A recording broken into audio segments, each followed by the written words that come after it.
Cordial saludo, compañeros y docente. El siguiente video vamos a estar hablando sobre la actividad número 7, Desarrollo Social Contemporáneo. El tema es Explorando acciones locales para el buen vivir. Mi grupo está conformado por Diego Andrés Figueroa Díaz, José David Ramírez Ramírez, Mitreal Barracil Velasco y quien les habla, Erika Ruiz Mologa Martínez. En esta actividad vamos a estar hablando sobre una noticia y un reportaje. Colombia, el hambre tiene rostro y paisaje. Como bien sabemos, Colombia tiene ciertos sectores donde se ve mucha pobreza y mala nutrición. En estos lugares son más que todo las áreas rurales y donde viven los indígenas y los afrodescendientes. Hay una población aproximadamente de 3,2 millones de personas subalimentadas, que quiere decir que tienen mala alimentación, tanto empezando porque el gobierno piensa o tiene un mal concepto de que la alimentación, la buena alimentación es dar ayudas, pero no es lo que se requiere para tener un amplio programa de buena alimentación. ¿En qué consiste la iniciativa? Consiste en que hay una alta tasa de interés de que no hay personas que tienen cultura alimentacional y no llevan un buen estilo de vida saludable. Muchas de esas personas se acuestan no ingiriendo la cantidad de calorías que se deben ingerir en el diario, y más que todo en los niños. Entonces hay problemas de nutrición y muertes por falta de nutrirse bien y de no llevar una sana alimentación. Las problemáticas que tenemos sobre esta noticia, una de ellas son las muertes por desnutrición. Como lo dice, son muertes que a la hora de la verdad, porque pasa en nuestro país, muchos de los colombianos que se acuestan sin comer y otros que no pueden consumir, digamos, las suficientes calorías, es donde vienen ahí las muertes, ¿sí? Y por eso se genera por mala alimentación.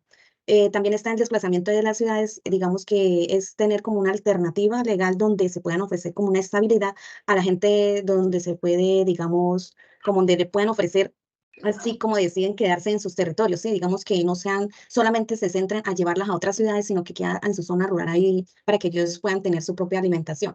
El estado de las vías terciarias donde transportan los alimentos, más o menos como el 20% de las vías terciarias están como pavimentadas. Y digamos que en esos casos de esas vías, si hay una lluvia, ahí digamos que se inundan y por esa pavimentación que no hay, entonces los alimentos no se pueden transportar. ¿Y qué se genera? Pues no llegan los alimentos a los otros lados donde puedan alimentarse y tener su provisión, ¿no? Y por eso más o menos como el mal de las vías que hay.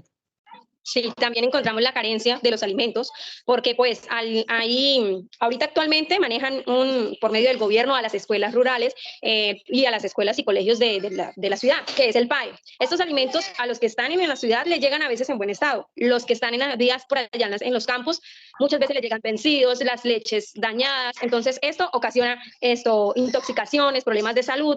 Entonces, eso es una carencia. Por otra problemática que hallamos fue el erradicar la coca como medio de ingreso. O sea, la coca la siembran y en cuestión de 6 meses ya tienen todo, mejor dicho, vendido.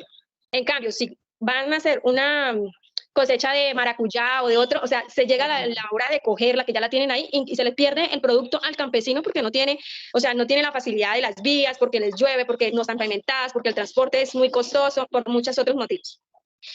Disminuir la pérdida y desperdicios de alimentos. Como decía mi compañera, en algunas de las ciudades, algunos es más fácil y tienen mayor accesibilidad a una buena alimentación. Los de los campos no. Los de la ciudad desperdician y se alimentan mal porque a causa de la alimentación mala no tienen un hábito saludable, comen demasiada comida chatarra, entonces es obesidad. Obesidad, entonces, también generar conciencia alimentaria, o sea, que es una responsabilidad del Ministerio de Educación, que en el momento en que los niños empiecen a ir al colegio, se les inculque que ellos deban tener hábitos saludables. O sea, no es comer por comer, es comer y solventar o llenar todo lo que tiene que tener un niño o una persona en su diario vivir para alimentarse sanamente. También hay como unas estrategias que pues sería bueno en esas están las charlas de alimentación, darles como un plan de alimentación sana a cada uno de ellos para que tengan como un balance de no tanta chatarra, digamos que una obesidad ganarse, o los que no se pueden, no se acuestan sin probar un alimento ni nada, entonces por eso hay una desnutrición. Mejorar las vías terciarias también, como las están pavimentando las vías que para que el transporte sea más rápido y no haya inconvenientes cuando haya lluvias. También están las carencias de los bienes y servicios, así como un pequeño productor compra caro y vende barato, entonces ahí no hay como un equilibrio, ¿sí? Un saludo, compañeros, profesor. El reportaje que nosotros elegimos son las ciudadelas de paz, paneles solares en el resguardo indígena. Este tema o este reportaje se centra en dos puntos principales, pero ambos van muy ligados a la posguerra. Todo está generado después del Tratado de Paz firmado en La Habana. Como todos sabemos, en Colombia, alrededor de 50 años se vivió la guerra contra las FARC, donde cientos de personas murieron y otros cientos de miles fueron desplazadas arbitrariamente por las FARC y por el mismo gobierno. Dado a esto, el reportaje nos presenta qué es de la vida de las personas que se desmovilizaron y de ciertas personas particulares que después del conflicto armado pudieron rehacer sus vidas.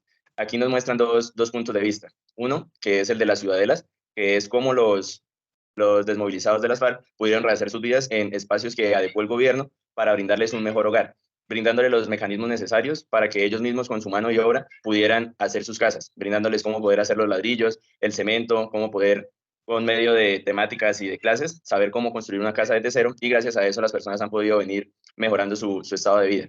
Entonces, apreciar cómo también los indígenas pudieron obtener paneles solares que le permiten la estabilidad de la luz durante las 24 horas del día. Aquí ya se nos presenta una pregunta particular. ¿En qué consisten las iniciativas planteadas en la noticia? En este caso, en el reportaje, es que todo está ligado a la posguerra. Como lo vengo diciendo, los paneles solares fueron brindados a los indígenas para que después de la guerra, ya que no había quien los pudiera robar después de que ya las FARC se desmovilizaran, ellos pudieran tener un medio de subsistencia adicional, donde la luz sea el principal motor para que ellos puedan emprender de aquí en adelante. Gracias a esos paneles solares, los indígenas pueden tener sus electrodomésticos, sus televisores y así estar mucho más adecuados. De acuerdo con el reportaje, en el campo colombiano, junto a sus poblaciones más alejadas de la civilización, hay bajos recursos donde la nación no nos entrega esos recursos para que ellos tengan una autosostenibilidad y tengan un gran desarrollo. Ligado a eso, implementamos bajos recursos por vías, accesibilidad a escuelas, colegios y un gran desarrollo.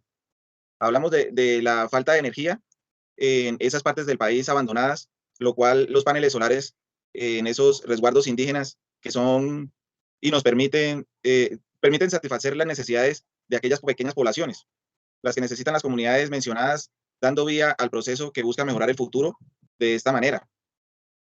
Los indígenas forman gran parte a la vida y el bienestar de todas sus generaciones, lo cual es importante el apoyo del gobierno y esas entidades que ayudan a las poblaciones más necesitadas, como les estaba nombrando, que son los indígenas, ¿sí?